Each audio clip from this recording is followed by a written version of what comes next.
Hello, welcome to Your Big Creative Life. I'm Katie Wolf, and I'm going to try to record this podcast episode. I have a call at 3 o'clock, and it's, I don't know if I have enough time. I'm going to try to record this podcast episode.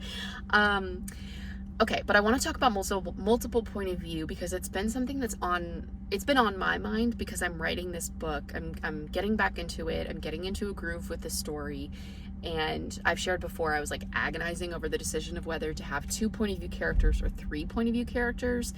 And so I've been thinking about this a lot. And it's also something that is an idea from one of y'all about a podcast episode. So thank you to whoever suggested this. I used to have this belief that multiple point of view books were like automatically better. I'm putting that in quotes because that is not true at all. And in my mind, I had this belief, which sounds silly to say out loud, but I'll just be honest and say that I had this belief that 3 or more was like really something amazing because it showed a level of skill, it was challenging, whatever. No, that's not true. It can be equally as challenging to stay with one single character for the duration of an entire novel and to make sure that they're consistent, to make sure that the pacing is still good. That's its own sort of challenge. So if you are writing one character point of view in your book and you're like, oh shit, maybe I need to be doing multiple point of view. No, you absolutely do not.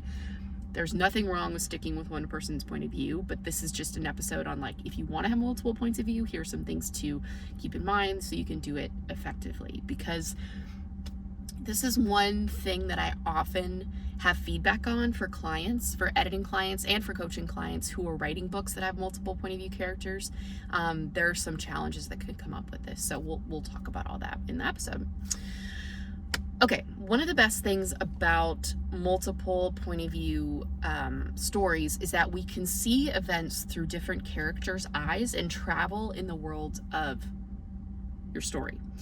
When we are limited to just one person, to just one character's point of view, we can only see, feel, experience what they are seeing, feeling, experiencing. We are limited to their perspective, right? So if you have a protagonist that you are following through the duration of your novel, and the protagonist is not in a particular scene that's happening, you can't write that scene as it's happening because the protagonist isn't there. So they're not going to have eyes on it. They're not going to know. They can hear about it through someone else. They can whatever, but yeah, we're just limited.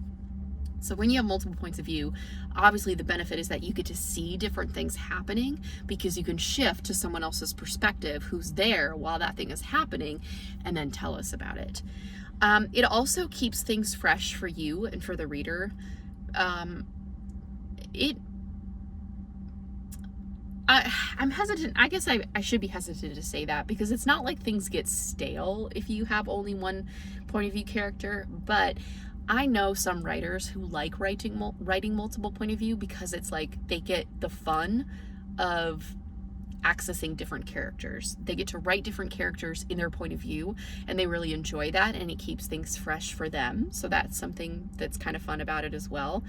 But one of the biggest, I have 2 really big things that I want you to watch for if you do have multiple points of view in your story.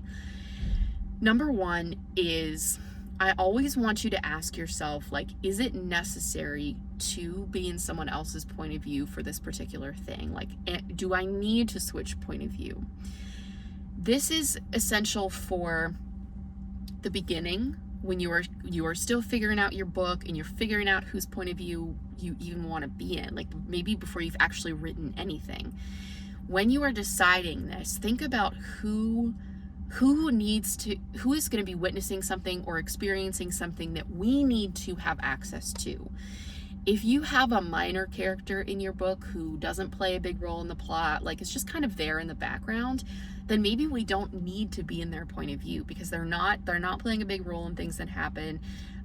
It's hard to say absolutes on this because stylistically it might be an interesting thing to just like have a fly on the wall character observing things. So I don't want to say you should never have a minor character be a point of view character, but really be deliberate in thinking about who do we need to have access to in your book.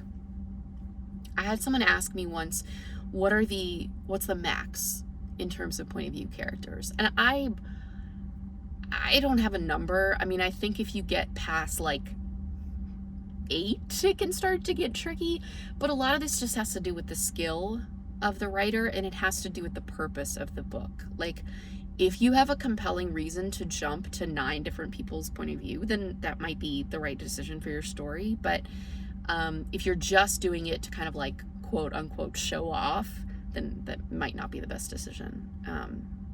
So think about what your story needs and whose head we need to be in for particular moments. So if there's a big moment that happens in your plot, it's maybe not the climax, but something big, right? Something important that happens in the plot. It's better to be in a point of view of a character who is experiencing that thing versus being in the point of view of someone else who isn't there and then having them learn about it later. It's hard to talk about this in vague ways. If you can't tell, I'm kind of struggling, but and the other reason it's hard to talk about is because there really are no rules with this, in terms of like, don't ever do this or don't ever do this. Okay, let's move ahead to the other thing that I want to caution you on, which is head hopping. It's very easy to head hop when you are writing in multiple point of view, and head hopping is just jumping from one character's perspective, from their head. So we're seeing through their eyes, right? To the head, to the perspective of another character, and to do it in a way that's just jarring and not skillful and not at a natural transition point. So let's say that you are having a dinner scene where, I don't know, 5 people are in attendance and there's a big conversation that's happening at this dinner, and so you want us to see the scene, right? You want us to see this conversation as it's taking place. If you start out in the point of view of the host of the dinner, this character, then as they're having dinner, she's serving drinks or whatever, we should not just suddenly transition over to the perspective of one of the other characters and then 2 lines later jump back into the head of the host. That is going to be incredibly jarring for the reader, and it's going to take them out of the story. Because we're going in the scene with the host point of view, we're going with one person's point of view, and all of a sudden we're jumping perspectives, and then 2 lines later we jump back. I'm not really going to get into omniscient versus limited in this podcast episode, but there is a form of third person that's called third person omniscient, which is where you have like an unnamed narrator who is telling us about events in the story, and they can jump into different characters' points of view. So with third person limited, when we're in someone's head, we are only experiencing, feeling, seeing what they are experiencing, feeling, seeing.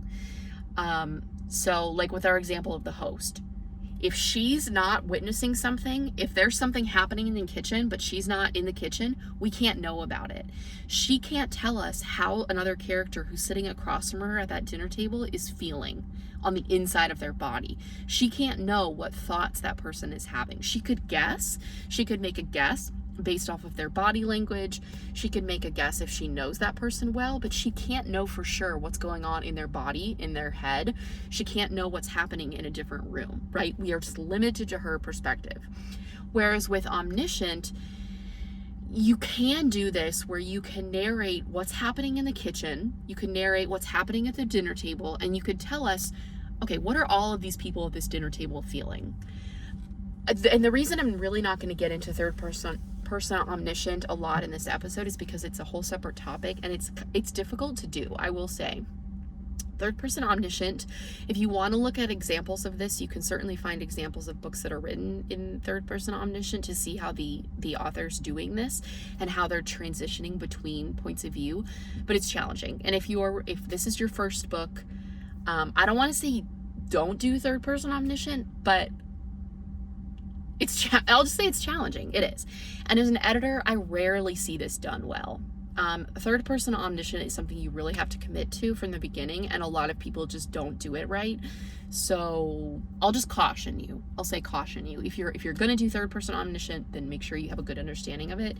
But for third person limited, where again, think of the host at the dinner table. She can't know what's going on in someone else's brain or body. She can't know what's going on in a room next door. She can't know what's going on in the house across the street, right? I worked with an editor who called this narrative physics. Narrative physics refers to other things also, but this is a piece of it.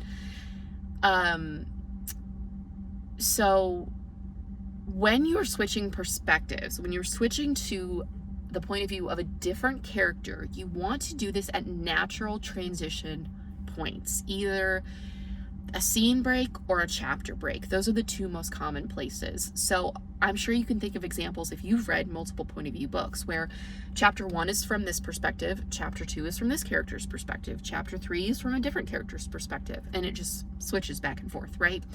You can do this in a single chapter, so it doesn't have to be at the chapter level, where in our dinner party example, let's say that you start out the chapter with the host getting ready, preparing, we have access to her thoughts and feelings, we know that she's dreading this particular conversation that has to happen.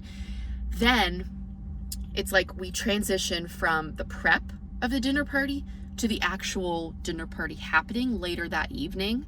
So there's a break, there's a scene break, we pick up with a different scene, and then maybe we have a different point of view character so that we get one of the guests who is arriving at this dinner party, what they're thinking and feeling, etc. Those are the best ways to do it so that it's not jarring for the reader. So it doesn't feel like we're jumping perspectives every 2 lines. Because again, if you switch point of view too often, it just gets hard. It gets hard to keep track of. It takes the reader out of the story. It's jarring. So just make sure that you're doing it at those natural transition points, which are 99% of the time the chapter break or the scene break. And really ask yourself, like, is it necessary to switch point of view right now? In the case of our dinner party, like, do we have to see something from a different character's perspective, or would it be fine, would the scene still read the same way if we stayed in the host's perspective? So just think about that too. Like, is there a good reason for this? One other thing I want to say about point of view is to make it clear right away on page 1 whose point of view we are in the story. This is feedback that I give often to people where there are multiple points of view, and sometimes I can't tell. Like the writer will start out describing the room, describing what's going on, and it's like, okay, I don't, you're introducing all these characters, but like I still don't know whose head we're in. And sometimes people will solve this by saying, like, chapter 1, this character's name, chapter 2, this character's name. But if you don't have that, then it can get confusing. So make sure that it's clear right off the bat whose point of view we're in. And not just for page 1, chapter 1, but all the chapters as well. Make sure that it's immediately clear whose perspective that we're in so that the reader doesn't have to get 2 pages into the chapter before it's clear. And the last thing I'll say about this is look at examples of this. Read like a writer. Look at different novels in the genre that you're writing, outside of the genre that you're writing, to see how people are structuring this when they're transitioning, how they're transitioning, and you can also evaluate it. Like, if you think it's a good decision to shift over to this character's point of view here, do you agree with the author? Why do you think they chose to do that? Why do you think they chose to write this particular scene through this character's eyes? That can start to train your eyes so that you understand how this is done. Because if you're not paying attention to this stuff, it's so seamless. You're just like, oh, this is a great story, and that's it. So start paying attention to those things too. Okay, I have to jump off for my meeting. We'll see y'all later. Thanks for listening.